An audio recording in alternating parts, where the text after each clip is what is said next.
Merci Stéphane pour ces indications. L'actualité économique maintenant, avec ces chiffres impressionnants, les crédits immobiliers sont en chute libre, à moins 40% en février. Alors prudence des banquiers ou gros coup de froid sur le marché. On verra cela dans un instant avec Jean-Paul Chapelle. D'abord le constat, Tiffaine de Tricorneau, Olivier Martinez. Vendre un appartement en 2012 n'est plus aussi facile qu'auparavant pour cet agent immobilier. C'est un produit qui est composé de 3 pièces, qui fait 47 mètres carrés 50. Quelques travaux à prévoir, mais une vue imprenable sur la Tour Eiffel. L'an dernier, cet appartement serait parti en 3 semaines. Mais aujourd'hui, après 1 mois et demi, toujours aucun acquéreur. Il était à 340 000 € en début de mise en vente.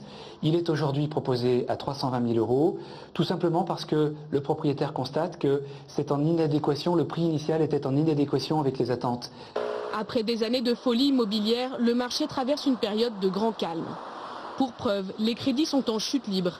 Le montant total des prêts baisse de 49% par rapport au même mois l'année dernière.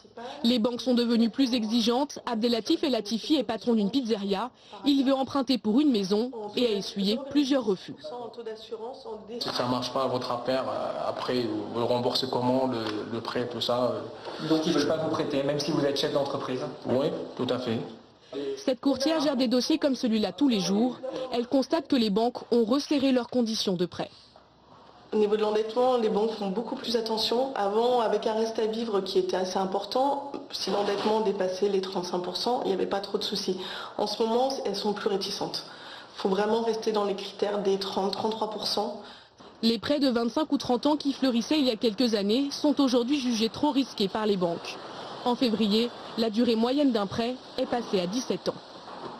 Bonsoir Jean-Paul Chapelle. Alors cette raréfaction des prêts, est-ce le signe d'un retournement du marché immobilier ou d'une simple correction? Eh bien David, c'est seulement une correction. C'est vrai que le nombre de transactions, les achats et les ventes diminuent. Après un plus 10% en 2011, eh bien la prévision pour 2012 c'est moins 10%. Mais moins de ventes, ça ne veut pas dire que les prix baissent, en tout cas pas partout. À Paris, on a atteint des sommets, on observe une pause.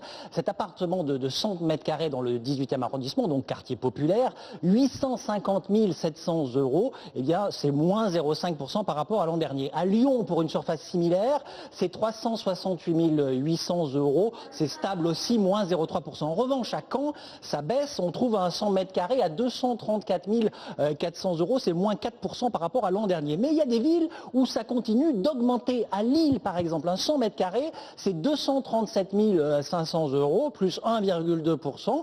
Le record de hausse, je l'ai trouvé à Rouen, 255 800, c'est plus 12% par rapport à l'an dernier. Merci Jean-Paul pour ces indications. L'économie encore avec ce quoi